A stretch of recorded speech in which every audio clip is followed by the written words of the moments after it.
Sir KPK की government कुछ पंजाब की गवर्नमेंट पे भी इल्ज़ामात लगाती है, उन्हें भी कहती है नाअहल है। अभी ये हाल ही में हमने देखा बैरिस्टर सैफ ने इल्ज़ाम लगाया कि पंजाब गवर्नमेंट में 10 खरब की करप्शन हुई है। तो सर ये पीएमएलएन की जो गवर्नमेंट है वो कहती है तरदीद कर रही है कि ऐसा कुछ भी नहीं हुआ, हमें कुछ बताएँ, शवाहिद दें। उनके पास शवाहिद कुछ नहीं है। मैं ना आपको एक आखिरी उस बयान जो है चीफ मिनिस्टर पंजाब का, हुँ, उन्होंने पब्लिक रैली में चैलेंज किया है हुँ, कि कोई आदमी मेरे किसी फैसले में एक पैसे की करप्शन साबित कर दे तो मैं सियासत तक छोड़ने के लिए तैयार हूँ। It's a very strong statement. ये एक वो कहते हैं ना, एक हवा बन जाती है हर हाँ, हर बाइख्तियार आदमी के बारे में। पंजाब में जो सबसे बड़ी हवा है वो ये कि जो काम मरियम नवाज अब कर रही हैं पिछले 1.5 साल से, वो तो शहबाज शरीफ के दौर में भी नहीं हुआ। Okay. And this is visible.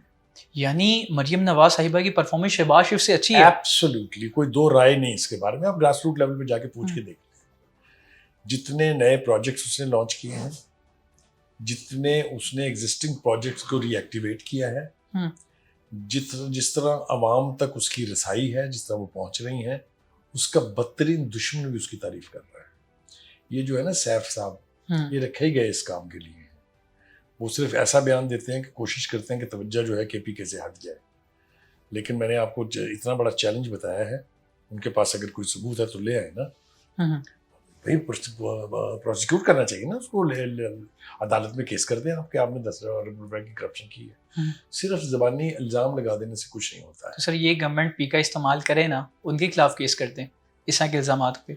देखिए बात यह है, बहुत कुछ तो हो रहा है। हुँ, उनके अपने अंदर के जो अदारे हैं उनकी रिपोर्ट्स पढ़ लिया। ओके। जो उनका वो जिसको जंगला बस कहते थे, वो जो प्रोजेक्ट था, हुँ, जो 29 अरब के पता नहीं जी, जी, बिल्कुल। उससे शुरू होकर 27 तक पहुंच गया, उसमें करप्शन का हाल ये है कि एडीबी जो एशियन डेवलपमेंट बैंक है, जिसने वहाँ फाइनेंसिंग की थी, उसने कहा था 7 अरब की करप्शन है, कोई बोला उस पर। और उसके ऊपर केस पड़ा हुआ है। वहाँ की जो वो थी, ये अकाउंटेबिलिटी ब्यूरो, वो बंद कर दिया भाई उन्होंने। तो मतलब है, इल्ज़ामात तो बहुत खौफनाक नौयत के हैं।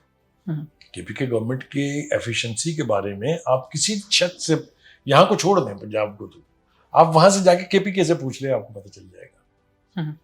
ये 11 करोड़ वाले बिस्किट का भी चला था और मैंने कहा है कि ना कि वो छोड़, मतलब आप देखें हुँ, हुँ, कि मैंने जो बात शुरू में कही, मैं रिपीट कर रहा हूँ अपनी, कि जिस शख्स का फोकस सूबे के अमूर चलाने की बजाय इमरान खान की रिहाई पे फोकस्ड हो, वो फिर काम तो नहीं करेगा ना। जो चीफ एग्जीक्यूटिव अपने सूबे में काम नहीं करता, उसके नीचे थिंग्स गो हेवायर, बिल्कुल लावारसी हो जाती है चीज़। हुँ, हुँ। सर हाल ही में हमने देखा शाह महमूद कुरैशी, यास्मीन राशिद, महमूदुर रशीद, इजाज़ चौधरी, उमर सरफराज चीमा की तरफ से इमरान खान साहब को खतूत लिखे गए। दूसरा खत भी लिखा गया अभी हाल ही में, तो कि मुज़ाकरात की बात करें आप, लेकिन खान साहब ने मुस्तरद कर दी है। दूसरी जानब उन्होंने कहा हम तहरीक चला रहे हैं। सर ये तो हमें डिवीज़न नज़र आ रही है कि जो असीरान हैं उनके अपने, वो भी मुखालफत कर रहे हैं, जो बाहर हैं, किसी की तबीयत ख़राब हो रही है और कुछ कैसा कह रहे हैं। सर इतनी डिवीज़न में तहरीक चलाना पीटीआई के लिए मुश्किल नहीं होगा? नहीं चल रही ना। आप देखें ना, मैं आपको बहुत पीछे नहीं ले जाता। हुँ, अडयाला जेल के बाहर एक बहुत बड़ा प्रोटेस्ट होना था, जिस पर काफिले बलूचिस्तान से आने थे, सिंध से आने थे। हुँ, याद है ना आपको? हुँ, हुँ, बहुत बड़ी तहरीक का आगाज होगा, हुई। उसके बाद उन्होंने कहा कि हम अशूरे के बाद तबाही हुँ, मचा देंगे, हुई। 1 महीने की भी डेट दे दी उन्होंने।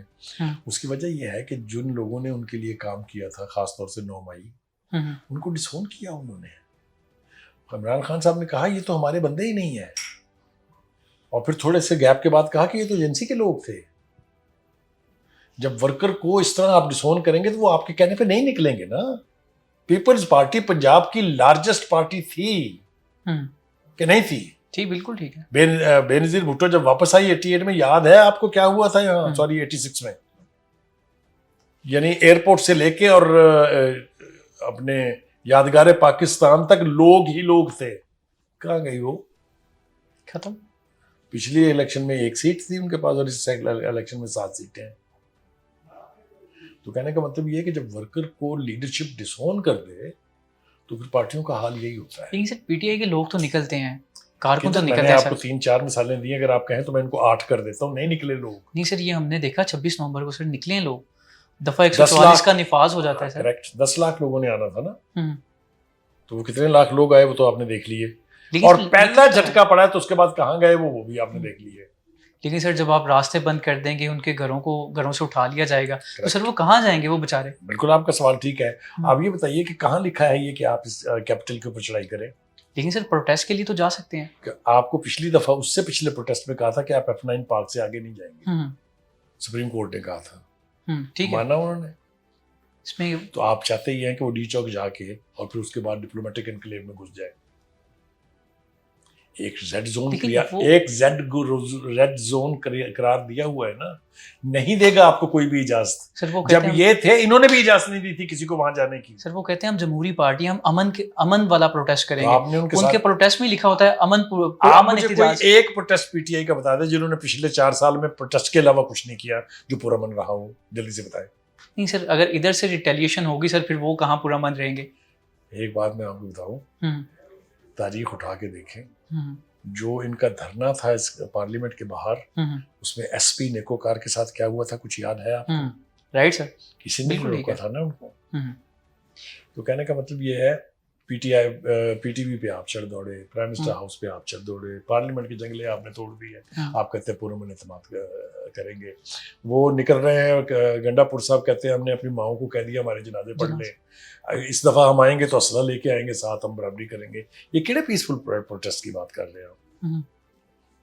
तो सर क्या इनको बैन कर दिया जाए, क्या किया क्या जाए फिर इनके साथ? देखें, बात ये है कि पॉलिटिकल पार्टीज जो है उसको हम्म। बैन करने के हक में तो मैं कभी नहीं हूँ। हम्म, जो 1-2 दफा हुई थी वो भी गलत था। ठीक है। पार्टियां बैन नहीं होनी चाहिए। हाँ, पार्टियों को अपना रवैया दुरुस्त करना चाहिए। आप समझते हैं पीटीआई का रवैया बिल्कुल ठीक नहीं है? पीटीआई जब तक डेमोक्रेटिक तरीके से मुज़ाकरात पर नहीं आएगी, जिसका एक दफा आगाज हुआ था स्पीकर नेशनल असेंबली के, उसमें कोई रास्ता नहीं मिल रहा है, इसलिए कि फौज उनसे बात नहीं करेगी। लेकिन सर वो कहते हैं कि हम इनसे क्यों बात करें, इनके पीछे तो एस्टेब्लिशमेंट है, वो हमारे साथ डायरेक्ट बात कर लें। जब आप हुकूमत में तो आपके पीछे क्या था? राइट, एस्टेब्लिशमेंट थी। अब आप जो काम आप, वो कहते हैं ना कि जब एक उंगली आप किसी की तरफ उठाते हो तो 3 आपकी तरफ होती हैं। ये जो कुछ इन्होंने किया था ये उसका मुकाफाते अमल है। ये भी सुबह से शाम तक कहते थे किसी को नहीं छोड़ूंगा, जेलों में भेजूंगा। एफआईए के डीजी को बुला के कहते थे मुकदमे बनाए चाहे झूठे हैं, I want to see them in jail.